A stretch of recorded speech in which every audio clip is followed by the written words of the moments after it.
What is up? What is up? Welcome back to another episode of Blood and Beer, the show where we talk blood sport and we drink beer. I'm your host, Matt, and as always, we're going to be drinking beer, talking blood sport. Today, it's St. Patty's Day tomorrow, baby, so today we're going to be talking UFC Fight Night London. We're going to be drinking an Irish beer, Tom Aspinall versus Alexander Volkov, plus a ton of other exciting UK fighters on this card, so it's going to be a blast. We'll dive right into it, but first, we're drinking Guinness Extra Stout.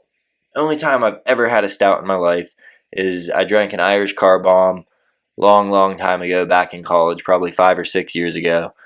And I don't have a can opener, so we're just going to fucking wing it and see how that goes.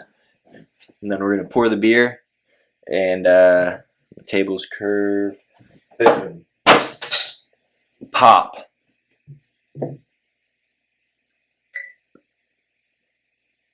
Darker than my fucking coffee.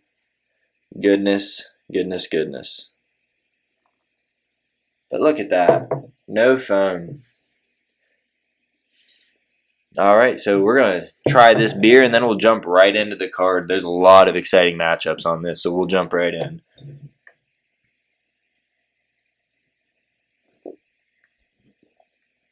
That's a lot better than I was expecting. Still not great, but a lot better than I was expecting. Give it a couple more sips and we'll make a decision on it.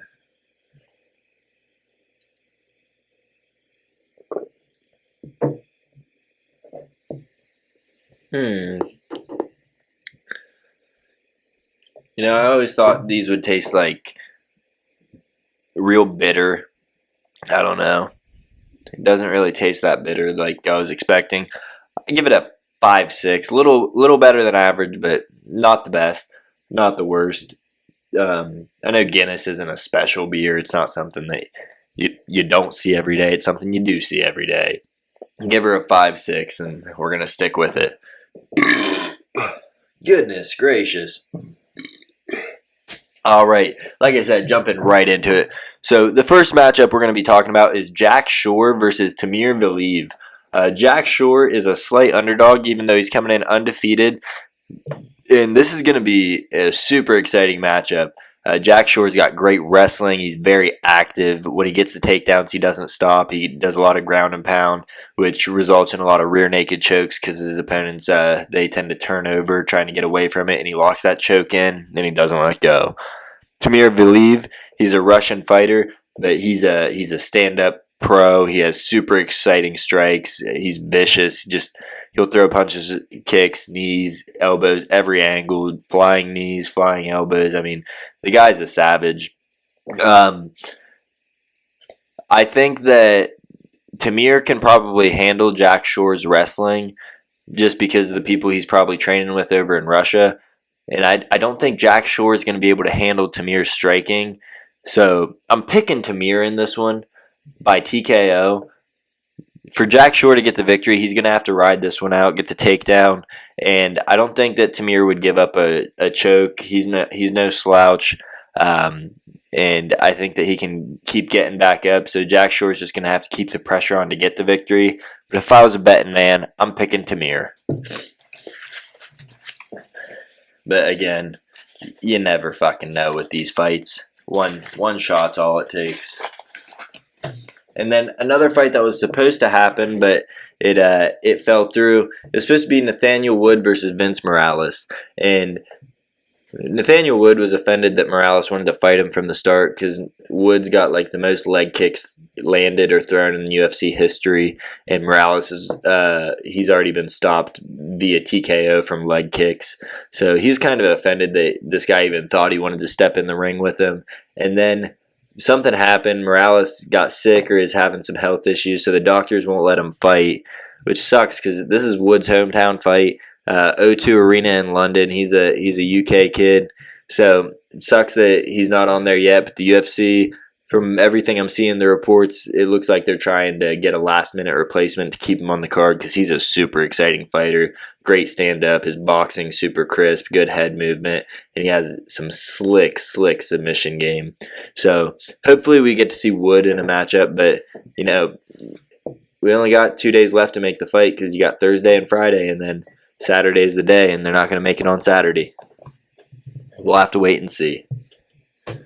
Another fight, two jiu-jitsu aces. We got Mike Grundy versus Makwan Amirkhani.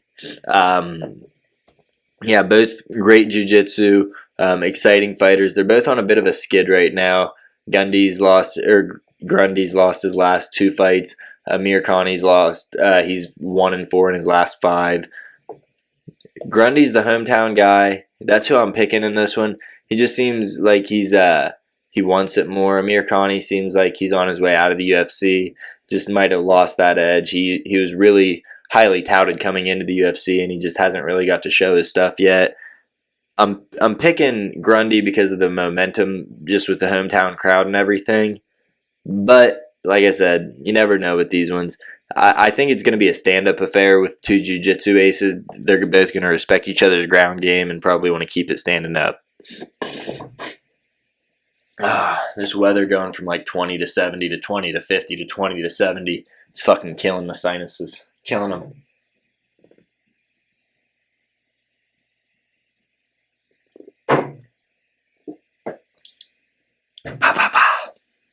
All right, and moving on. The next matchup we're going to be talking about, Nikita Krylov versus Paul Craig, and I think this one could be a fight of the night.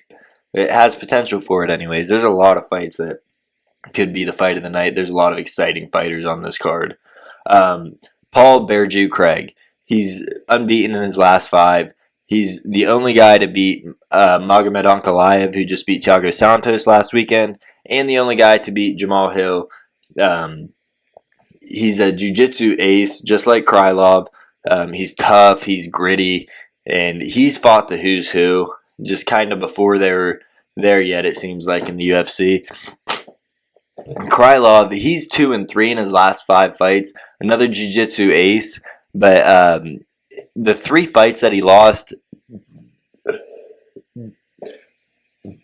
I'm so terribly sorry about that.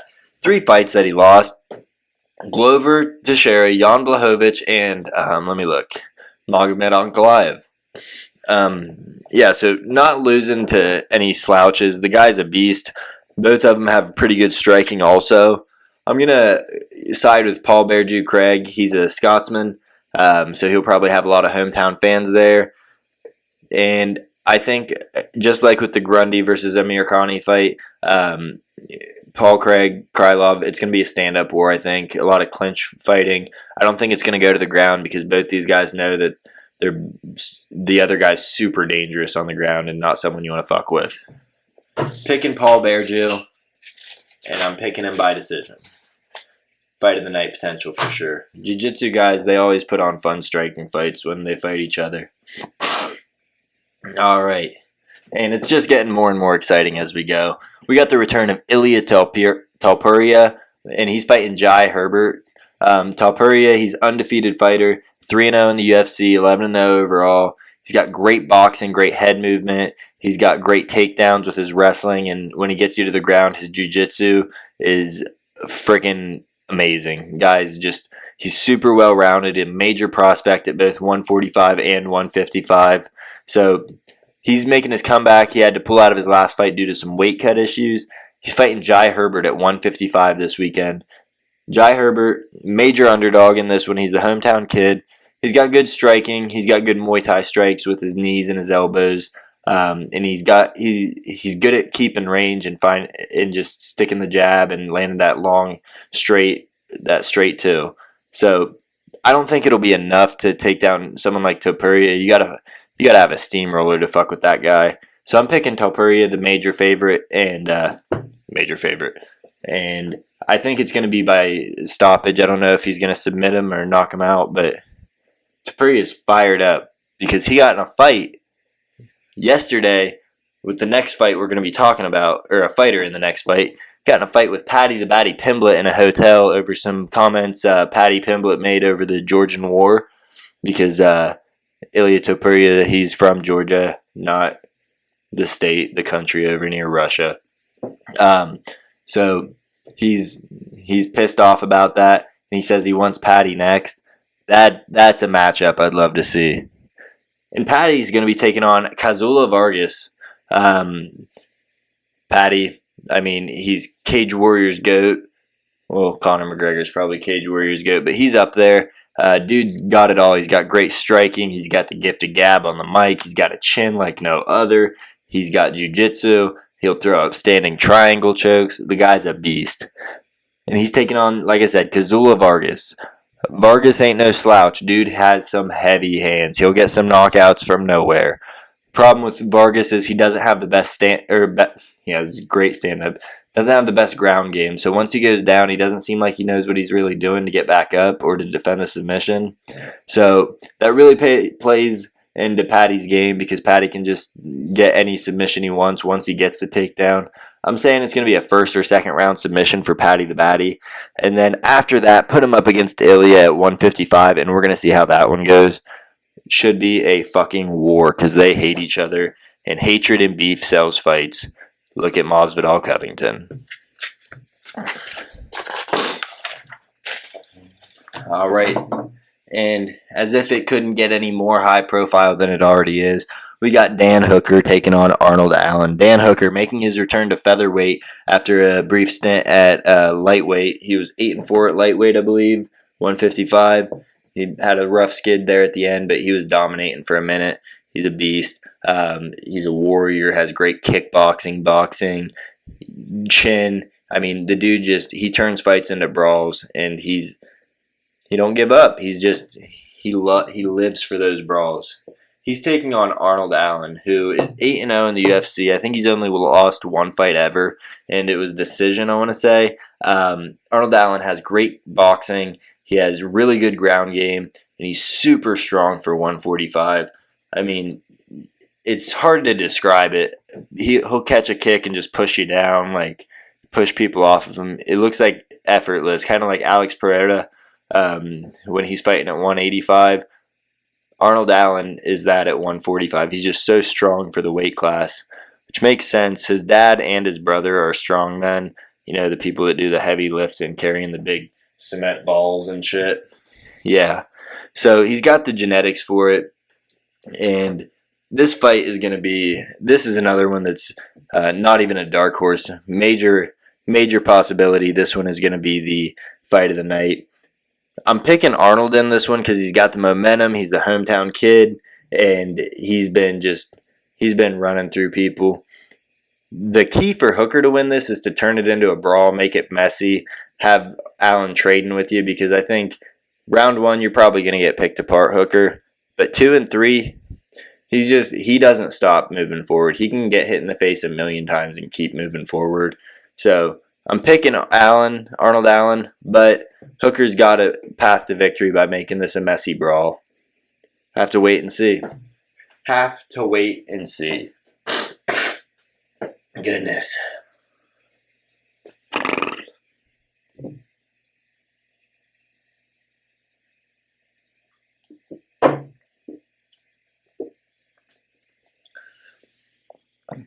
All right, and on to our main event before we jump into some UFC news.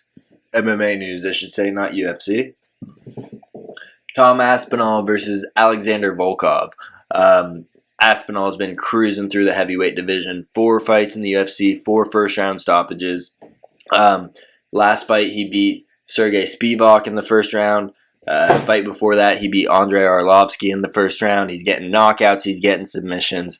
Dude's doing it all. He's looking better in each fight, even though we just get a small sample each time. But, yeah, this dude has so many knockouts for how many fights he has. And he's actually a jiu-jitsu practitioner. So, he's got so much potential. Guy's young. He's athletic. He's got great striking. And then he's a jiu-jitsu black belt. Excited to see what's coming for him. Oh, goodness.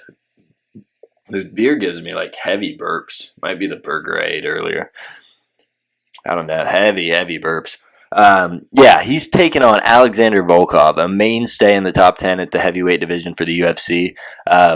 He's fought everybody. He's fought Derek Lewis. He was just a couple minutes away from beating him until Lewis got that Hail Mary knockout. He fought Marcin Tybura, Alistair Overeem, Greg Hardy, Cyril Gahn, Walt Harris. I mean, he's fought everybody.